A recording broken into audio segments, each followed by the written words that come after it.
Hello and welcome to Africa Update, reaching you from Trust Television in Abuja, Nigeria's capital. And this week we have quite a lot to discuss on what's happening on the continent, in Mozambique, in Kenya, quite a lot. So do stay with us.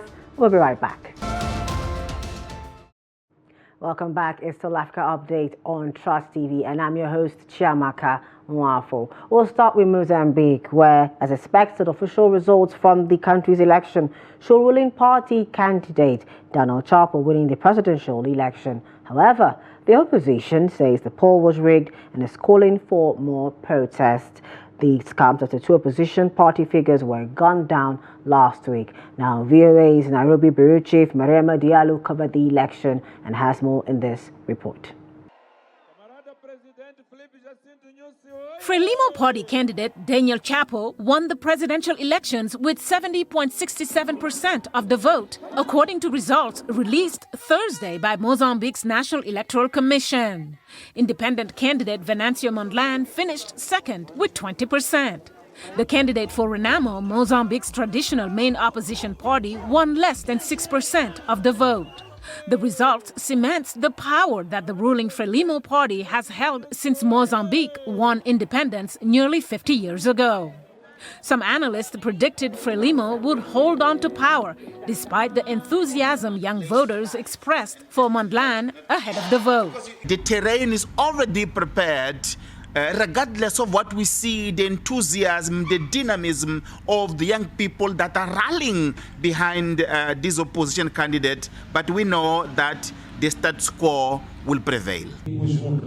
Mondlane has said the vote was rigged. As his camp was building a case to challenge the election results, two prominent members of his party were shot and killed last weekend.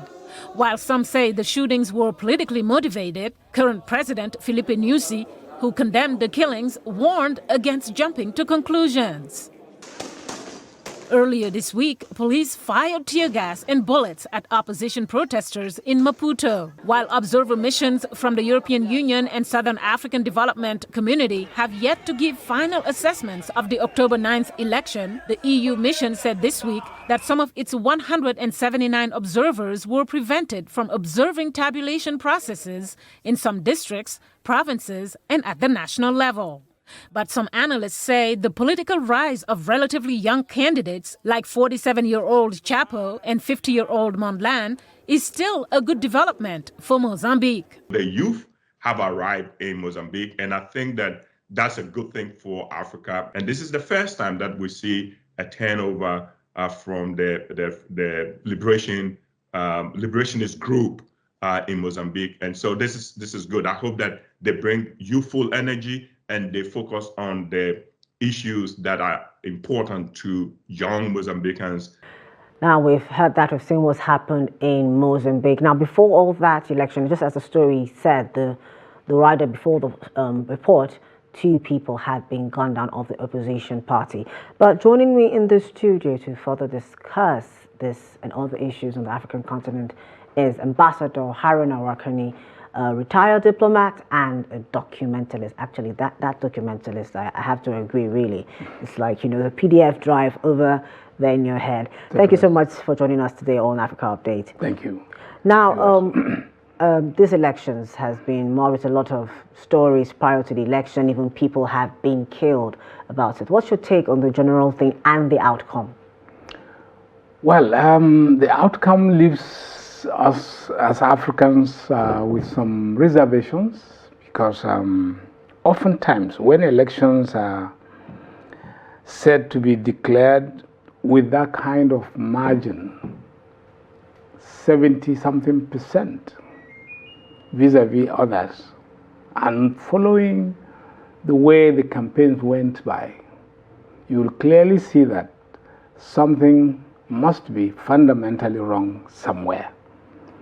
Elections usually should come with a result that will show a marginal difference between the political parties, particularly when the elections, the campaigns have shown that people were almost everywhere in the country, there were crowds and what have you. However, as is also typical of Africans, we have seen where the ruling parties most times finds it very difficult to conduct a credible, fair, free election, which in this case could be said to be, and that's why the opposition parties are challenging the result.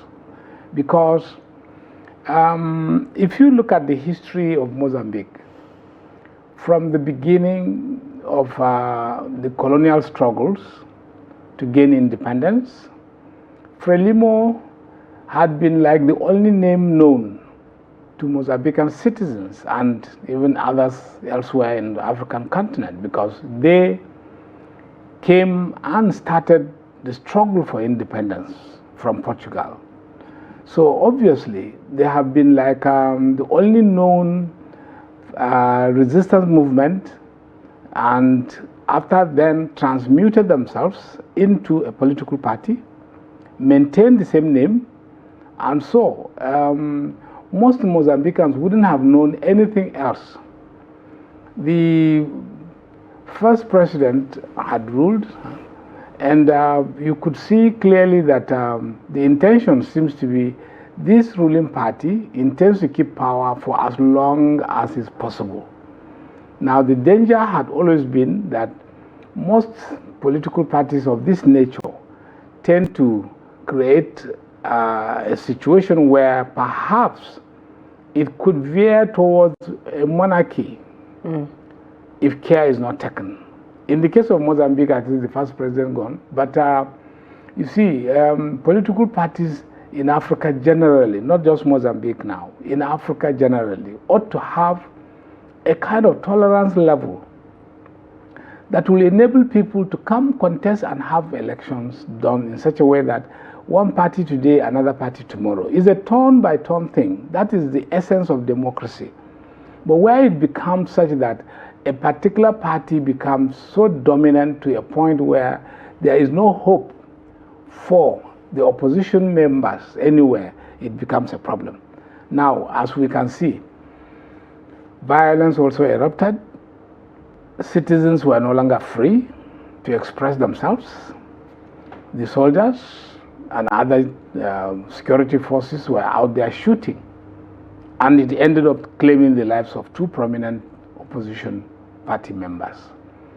This should not be, because if we are nurturing democracy, we should do so with the belief that if it is my turn today, it could be your turn tomorrow. But it is only possible if these are based on the rule of law. And the rule of law means democratic elections are held in such a way that the electoral empire should do what is right. But where the electoral empire becomes compromised, you could actually say that is the beginning of treasonable felony against the state.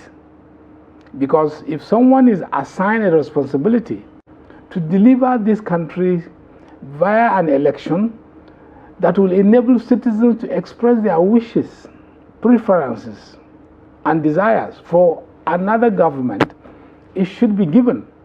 Once it is taken away, it means the real essence of democracy itself has been murdered. And so we can see how violent the elections will normally be. And sincerely, no matter how popular a party might be, anything over 60% of the votes going to a particular party, when there are more than one political party in the contest, it becomes questionable.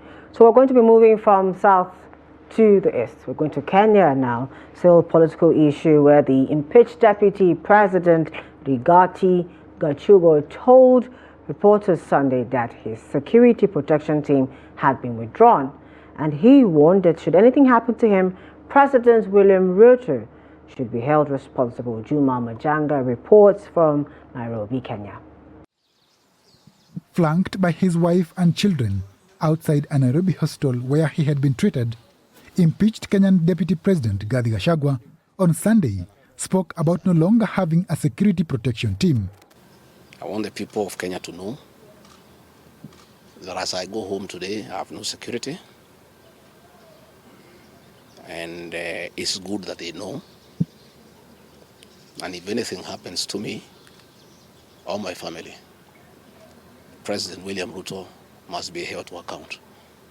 A Kenya police spokesperson told VOA that Gachagwa's allegations are being investigated and that he's been invited to submit a statement to investigators about his claims.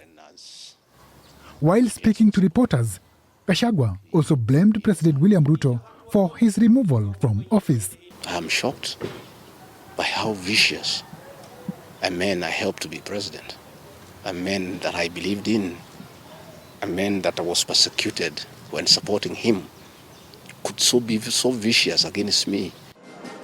President Ruto has remained mum on the impeachment of his deputy. Gachagua was impeached on Thursday, October 17, when the Senate upheld 5 out of 11 charges passed by the National Assembly, including gross violation of the Constitution and stirring ethnic hatred. All right, welcome back. We've seen that on what's happening in Kenya. There was a lot of drama around that. The guy was going to be impeached for, it says he incited ethnic issues, and he was something about the president, quite a lot of things, 11 count charges, but it took about 5 to get him impeached, and it was actually a very historic move, never happened before, and was actually done very quickly. And immediately there was Kindike that was brought in to now replace him. That was the Minister of Interior. What's your take on all this whole situation in Kenya? What's happening with Ruto? Because it's like since the protests, he's really been grasping at straws. Kenya presented a scenario where,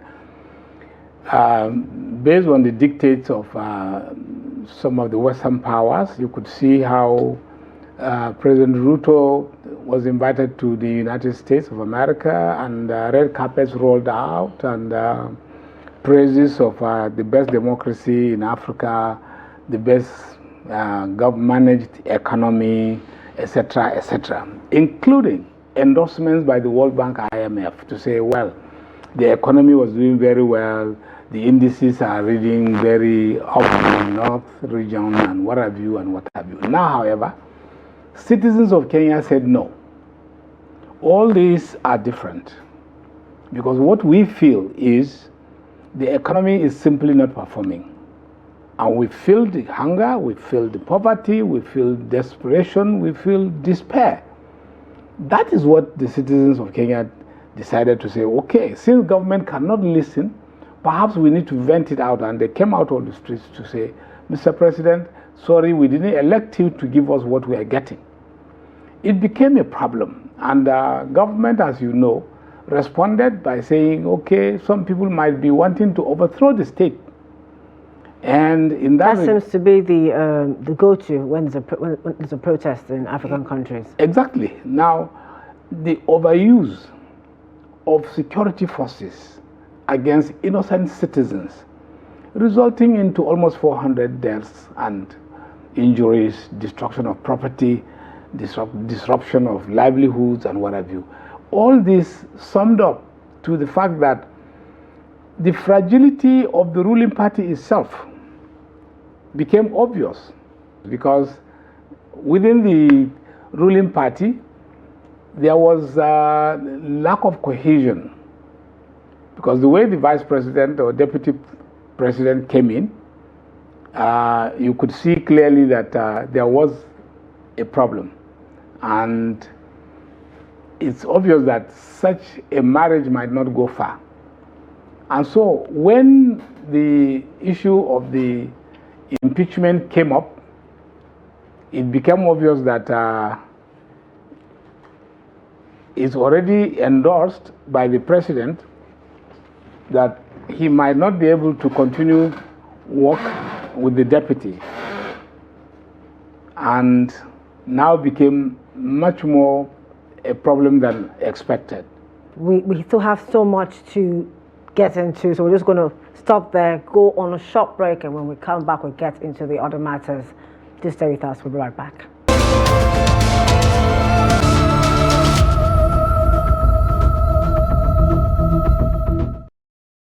Welcome back. You're still tuned to Trust TV and you're watching Africa Update.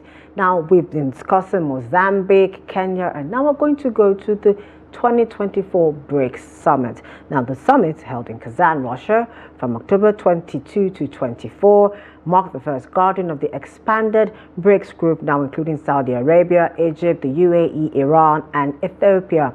Russia focused on strengthening ties within the global south and emphasized three main areas: political and security issues, economic and financial cooperation, and cultural partnerships. Now, key discussions included global economic reforms, energy collaboration, climate action, and creating a BRICS payment system aiming to reduce reliance on the US dollar. Now, Kristalina Georgieva, the IMF president, director, has spoken about this currency, and she said she wants to know they're going to need more information first to now have a stance. Let's take a look at that. The answer is good. How is the mood of your people? The answer is not so good. Families are still hurting from high prices, and global growth is anemic. We expect the global economy to grow by 3.2% this year and slow to 3.1% annual growth in 5 years. This is the lowest medium-term outlook in decades. And trade is no more a powerful engine of growth. We live in a more fragmented global economy. Meanwhile, public debt is on track to surpass $100 trillion this year, an all-time high, an equivalent to 93% of global GDP. By 2030, we expect that figure to approach 100% of GDP. All right, we've heard what she's got to say, but now let's go into the issues of the BRICS Summit. Now, there are new members: Saudi Arabia, UAE, Iran, Ethiopia, Egypt. Now, how are these new members expected to influence the bloc stance on key global political and security issues? Well, the BRICS, we can easily say, with the benefit of hindsight and also foresight as we go forward, that perhaps this is the greatest development since the formation of the United Nations. This is like a counterbalance and equalization of so many things that might be coming. Since decolonization, the world had always been like first unipolar, we went into bipolar, and now we are into a multipolar structure. BRICS, as a concert of, let's say, medium-sized economies around the world, has come to challenge the existing system. And so the Western world, as constituted and managed around the world, is now beginning to see that there must be alternative development models which BRICS presents. People are tired, frustrated, and totally disillusioned with the current system: financial, political, administrative, social, etc., etc. United Nations, World Bank, IMF, IFC have not really lived up to expectation to deliver goods and services to people around the world such that the larger majority of people are happy, contented, or at least near contented, and can draw parallels of their lives and livelihoods. What we have seen is, here is a world with plenty of resources, but also plenty of poverty. And this has become very difficult. That's why BRICS largely came into being. The arrogance of the Bretton Woods institutions in particular, where loans are given with strings attached and so many things happening, has created definitely an alternative need for development paradigms. And as you can see, the war in Russia and Ukraine brought also to the fore the overwhelming powers of the Western world, such that sanctions were imposed on Russia, including denials of access to the SWIFT system. Now, if you block other countries to say they can't partake in this financial system, which you the Western world, organize, arrange, and manage, and are benefiting, any money passing through the SWIFT system is paid for. It's services. Some of these countries are actually reliant on the income generated from the SWIFT system, such that when you say you have sanctioned a country and therefore financial transactions to other countries cannot go through, it becomes a problem. And you can see these are some of the reasons why eventually BRICS had to really come and fill up this gap to say, beside US and European Union, there can be alternatives. Blocks. The G7, as we know them, have been dictating the pace of economic development, trajectory, success or failures, such that people around the world have no say, as if we are simply tenants of this world. Good. So now BRICS has come to kind of change that narrative, to say, okay, henceforth, we intend to do or pursue development differently.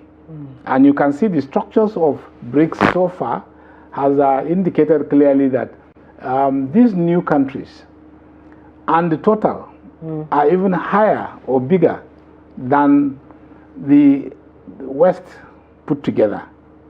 Because surely the sizes of the economies of all these countries that are coming into BRICS, and more that will surely join, will mean we have not just an equal, but now a counterbalance to the West, and particularly the US dollar's dominance will surely suffer a little when the new currency of the BRICS comes into play. Okay, so now we've gone to the currency thing. How do we see this BRICS currency alongside member countries' national currency? How do we see that working out?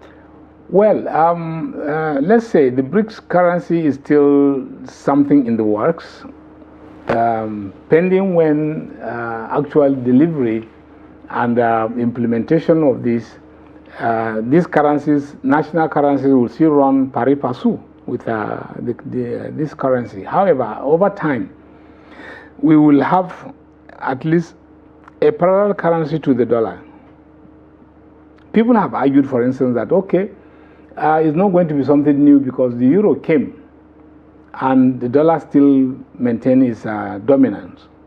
However, I think this time around, instead of 20-something countries in the European Union, we are already talking of countries that are more than 20 and sizes of economies that are more than what you can think, diversity of economies, more than what you have in the European Union. Therefore, the quality of membership of BRICS itself is the greatest challenge to the West and G7 in particular. Because here you are, if most African countries access BRICS eventually, subject to their fulfilling the accession conditionalities, you will have a grouping of the countries that possesses almost all the industrial minerals required by industry around the globe. And therefore, non-BRICS countries might have to rely on some members of BRICS, assuming BRICS comes up with some policies that can now regulate some of these things. That is when the G7 will begin to see that, yes, here is a problem, that they have all been denying or pretending that it does not exist. And we will surely be an interesting time. Times are ahead, I believe. Now, just before we go, and briefly, we're looking at the issue now of our finance guy, Gambarayan, Tigran Gambarayan, who our country, Nigeria, has now dropped the money laundering charges against him. And they're saying that international and diplomatic reasons were the decision to end the case. Now, can you you're the diplomat, so help us with the international and diplomatic considerations that aided in them dropping this case after all this while. And were these considerations not there in the beginning? Well, why now? Well, very interesting and very exciting. I think I would say Nigeria took a survival pill by saying, okay, let's drop the money laundering charges eventually. If you see the energy, resources, time, and even political capital that Nigeria lost in pursuing the Binance executive, only to come at the last moment to say we are dropping all the charges. You will see surely that this is high wire politics rather than financial crime. That is our consideration. The financial crime had been established beyond reasonable doubt before then. That's why the arrest, his sudden and miraculous departure from Nigeria's prisons in the first place, and then eventual recapture and arraignment before the court of law. Now, you can see Gambaryan being not a Nigerian citizen, enjoyed the kind of protection that we always preach. Countries should exercise their sovereignty by protecting their citizens at any time, anyhow, in any manner. And this is what has played out. Now for us, we have had our citizens that have been taken for financial crimes and are now serving jail terms in America and some other places, freely, easily, hush puppy and the rest, plenty of them. Alan Onyama just escaped narrowly recently for things that shouldn't even have been mentioned at all. These are the weaknesses that we see in our own climb, that we are not just sovereign enough. We are not sovereign enough because this guy came and ruined the economy, and now he's going home free. Oh, well, time will allow us, go more and more talk about these issues, but that's the much we have for you today on Africa Update.